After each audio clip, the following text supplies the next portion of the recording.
30 minute সময়ত মানুহে ঘৰ বাৰী ভাঙি আঁতৰি যাব পাৰে নেকি? কিছুমান উশৃংখল মানুহে কোনোবাই কিবা আহি কলেই মানুহ বাংলাদেশী হৈ যায় নেকি? প্ৰমাণ দিব লাগিব আজাদ চৌধুৰী ভাৰতীয় হয়, অসমীয়া হয় নে বাংলাদেশী হয়, ইয়াৰ প্ৰমাণ দিব লাগিব। অন্যথায় তেওঁলোকে আইনৰ কাঠগড়াত থিয় হ'ব লাগিব। আচলতে অসমৰ মুখ্যমন্ত্ৰীয়ে শদিয়াৰ পৰা ধুবুৰীলৈকে বৰাকৰ পৰা ব্ৰহ্মপুত্ৰলৈকে বিশেষকৈ ধৰ্মীয় সংখ্যালঘুসকলক যি নিৰ্মম অত্যাচাৰ চলোৱা হৈছে, ইয়াক কোনো পক্ষে সহ্য কৰা বিষয় নহয়। কেৱল মাত্ৰ ধৰ্মীয় সংখ্যালঘুসকলৰ বাবে বিদেশীৰ নামত স্বদেশী ভাৰতীয় নাগৰিকসকলৰ ল' মেন্স লেণ্ডত প্লাই থৈ অহাৰ যি ভয়ানক আৰু ভয়াৱহ দৃশ্য, হৃদয় বিৰোধী দৃশ্য অসমবাসী বা ভাৰতবাসী বিশ্ববাসী দেখিলে, এনেকুৱা ধৰণে নিৰ্মম অত্যাচাৰ এইখন চৰকাৰে কৰি আছে। আজি আমি দেখিলো যে যোৰহাটৰ এজন উদীয়মান ব্যৱসায়ী, যোৰহাটৰ স্থায়ী বাসিন্দা, যুগ যুগ ধৰি যোৰহাটৰ বাসিন্দা, তেওঁলোকৰ পূৰ্বপুৰুষসকলে যোৰহাটত জন্মগ্ৰহণ কৰা আজাদ চৌধুৰীৰ ঘৰটো যেনেকুৱা ধৰণে ভাঙি দিলে আৰু যি ধৰণে প্ৰচাৰ চলাই আছে, যি ধৰণে যোৰহাট জিলা প্ৰশাসন, যোৰহাট আৰক্ষী প্ৰশাসনে যি ধৰণে কথা বৰ্তাবিলাক কৈ আছে, এইটোৰ পৰা বুজা যায় যে আচলতে তেওঁলোকে অসমৰ ধৰ্মীয় সংখ্যালঘুসকলক শান্তিত শুই থাকিবলৈ বা শান্তিত বহি থাকিবলৈ, শান্তিত খাবলৈ তেওঁলোকে নিদিয়ে। আজি যোৰহাটৰ যিটো ঘটনা আজাদ চৌধুৰীৰ লগত কৰিলে, এই ঘটনাটোক আমি তীব্ৰভাৱে নিন্দা কৰিছো, গৰিহণা দিছো।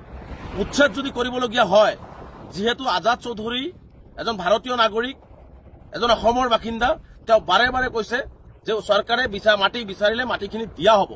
কিয় চৰকাৰে তেওঁক মাটিখিনি বিচৰা নহল? কিয় চৰকাৰে তেওঁৰ পৰা সহযোগিতা বিচৰা নহল?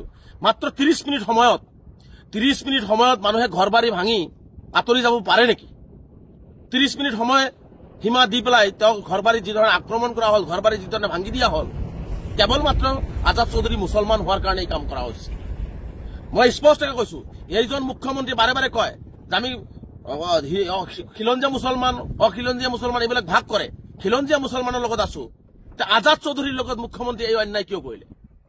আজাদ চৌধুৰীক কিয় সময়সীমা দিয়া নহল? তেওঁৰ মাটিটো লিজত লোৱা আছিল। বাৰে বাৰে আজি 1 সপ্তাহ 10 দিনৰ পৰা তেওঁ বাৰে বাৰে কৈছে মাটিটো লিজত লোৱা আছিল। কিয় জিলা প্ৰশাসনে স্পষ্ট নকৰিলে যে তেওঁৰ মাটিটো লিজত নাই? আজি কিয় কৈ আছে? কেৱল মাত্ৰ আজাদ চৌধুৰীৰ এই চৰকাৰে হিন্দু মুছলমান পলাৰাইজ কৰি, হিন্দু মুছলমান ভাগ ভাগ কৰি আজাদ চৌধুৰী ঘৰটো ভাঙাৰ এটা পৰিকল্পনা কৰি এই কাম কৰিছে। আৰু কিছুমান উশৃংখল মানুহে কোনোবাই কিবা আহি কলেই মানুহ বাংলাদেশী হৈ যায় নেকি? আজি যোৰহাটৰ দৰে কবৰস্থান ৰোডত থকা যুগ যুগ ধৰি বসবাস কৰি থকা, শ বছৰ ধৰি বসবাস কৰি থকা মানুহখিনিক তেওঁলোকে সন্দেহৰ দৃষ্টিৰে যি ধৰণে আক্ৰমণ কৰিলে, সন্দেহৰ দৃষ্টিৰে যি ধৰণে কথা ক'লে, মই চেলেঞ্জ কৰিছো অসমৰ মুখ্যমন্ত্ৰীক, মই চেলেঞ্জ কৰিছো যিসকলে উশৃংখলতা সৃষ্টি কৰি পেলাই আজাদ চৌধুৰীক বাংলাদেশী বুলি কৈছে, প্ৰমাণ দিব লাগিব আজাদ চৌধুৰী ভাৰতীয় হয়, অসমীয়া হয় নে বাংলাদেশী হয়, ইয়াৰ প্ৰমাণ দিব লাগিব। অন্যথায় তেওঁলোকে আইনৰ কাঠগড়াত থিয় হ'ব লাগিব। কাৰণ আমি কোনো পদ্ধতিতে এনেকুৱা বস্তু আমি সহ্য নকৰো। আজি যদি চৰকাৰৰ মাটিখিনি লাগে, চৰকাৰৰ সেইখিনি অসুবিধা হৈছে, চৰকাৰে কাৰো বহতীয়া হয় কিয়? যোৰহাট প্ৰশাসনে কাৰো বহতীয়া হয় কিয়? কোনোবাই আহি কলেই তেওঁলোকে কাম আৰম্ভ কৰি দিব। মুখ্যমন্ত্ৰীৰ চৰকাৰখন কি সেইসকল উশৃংখল ব্যক্তিৰ দ্বাৰা পৰিচালিত হৈ আছে নেকি? সেইসকল মানুহ নহয় নেকি?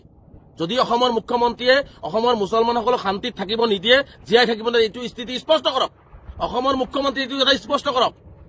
মই এটা কথা স্পষ্টকে জানো, এইজন মুখ্যমন্ত্ৰী কোনো মুছলমানকে ভাল নাপায়। তেওঁ প্ৰতিজন শদিয়াৰ পৰা ধুবুৰীলৈকে বৰাক, ব্ৰহ্মপুত্ৰ, পাহাৰ, ভৈয়াম সকলো ঠাইতে বসবাস কৰি থকা, যুগ যুগ ধৰি বসবাস কৰি থকা ভাৰতীয় মুছলমানক তেওঁ অন্যায় কৰি আছে, তেওঁ কোনো পদ্ধতিতে ভাল নাপায়। গতিকে মই অসমবাসী ৰাইজক আহ্বান জনাইছো, ধৰ্ম নিৰপেক্ষ ৰাইজক আহ্বান জনাইছো, আৰু বিশেষকৈ ধৰ্মীয় সংখ্যালঘুসকলক আহ্বান জনাইছো, মুখ্যমন্ত্ৰীৰ এই ধৰণৰ ষড়যন্ত্ৰ আৰু এই ধৰণৰ মানুহক কোনো নোটিছ নিদিয়াকে, মানুহক সময় নিদিয়াকে যাই ঘৰ বাৰী ভাঙি দিয়াৰ যি কাৰ্য, এই কাৰ্যক আমি বিৰোধিতা কৰিব লাগে, আমি ইয়াৰ প্ৰতিবাদ সাব্যস্ত কৰিব লাগে আৰু আমি ওলাই আহিব লাগে। কাৰণ অন্যায় বহুত হ'ল, সহ্যৰ সীমা পাৰ হৈ গ'ল, পিছপিনে এতিয়া ৱাল আমাৰ পাই গৈছে। গতিকে আমি এতিয়া গণতান্ত্ৰিকভাৱে চৰকাৰৰ এই দমন নীতি, চৰকাৰৰ এই কুষড়যন্ত্ৰ, চৰকাৰৰ এই মুছলমানৰ প্ৰতি কৰা অন্যায় প্ৰতিহত কৰিব পাৰে সন্মুখৰ পৰা আগবাঢ়ি যোৱাৰ কাৰণে আমি অসমবাসী ৰাইজৰ বা বিশেষকৈ ধৰ্মীয় সংখ্যালঘুসকলক মই আহ্বান জনাইছো। আৰু এটা কথা মই মুখ্যমন্ত্ৰীক প্ৰত্যাহ্বান জনাইছো যে যোৰহাটত কেৱল মাত্ৰ আজাদ চৌধুৰীয়ে চৰকাৰী মাটি দখল কৰি আছে নেকি? তেওঁতো লিজত লোৱা আছিলে, তেওঁতো খাজনা দি আছে, সকলো ধৰণৰ যিখিনি মিউনিচিপালিটিক দিব লাগে, কাগজ পইচা দিব লাগে, সেইবিলাক জমা দিয়ে আছিলে, আৰু তেওঁৰ এই মাটিটোত কেছো চলি আছিলে। মুখ্যমন্ত্ৰীৰ বুকুত সৎ সাহস হ'ব নেকি যে যোৰহাটত যিমান বনিয়া গোষ্ঠীয়ে যিমান কোম্পানীয়ে মাটি দখল কৰিছে সেই মাটিখিনি চৰকাৰে উদ্ধাৰ কৰিবৰ কাৰণে সক্ষম হ'ব মানে সাহস গোটাব পাৰিব নেকি? গতিকে কেতিয়াও নোৱাৰে। গতিকে হিম্মত সিংৰ বিল্ডিংটো ভাঙিব নোৱাৰে, ষ্টাৰ চিমেণ্টৰ কোম্পানীটো ভাঙিব নোৱাৰে।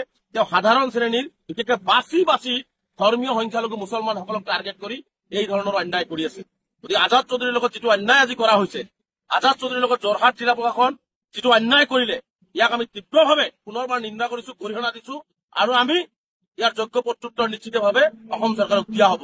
কাৰণ আজাদ চৌধুৰী এজন ভাৰতীয় নাগৰিক, অসমীয়া নাগৰিক, ভাৰতৰ বাসিন্দা, যোৰহাটৰ বাসিন্দা, আৰু তাৰ পিছতো তেওঁ সকলো ধৰণৰ মাটিৰ কেছ চলি থকা অৱস্থাত, মিউনিচিপালিটিৰ পৰা তেওঁ লিজত লৈ থকা অৱস্থাত তেওঁক আজি জিলা প্ৰশাসনে যেনেকুৱা ধৰণে আন্দোলনকাৰী ৰূপত গৈ যি ধৰণে কথা বৰ্তাবিলাক প্ৰত্যক্ষ আমি কৰিলো, এইটোৰ পৰা স্পষ্ট হয় যে যোৰহাট জিলা প্ৰশাসন আৰু অসম চৰকাৰে কাৰোবাৰ ওচৰত আঁঠু লৈ কেৱল মাত্ৰ ধৰ্মীয় সংখ্যালঘু যুৱক আজাদ চৌধুৰীক টাৰ্গেট কৰি তেওঁৰ পৰিয়ালৰ ঘৰ বাৰী আজি ভাঙিছে। এইটো কথা আমি স্থিতি স্পষ্ট কৰিছো আৰু এইটো কথা স্পষ্ট সত্য কথা যে কাৰোবাৰ ওচৰত যোৰহাট জিলা প্ৰশাসন আঁঠু লৈছে, অসম চৰকাৰে আঁঠু লৈছে।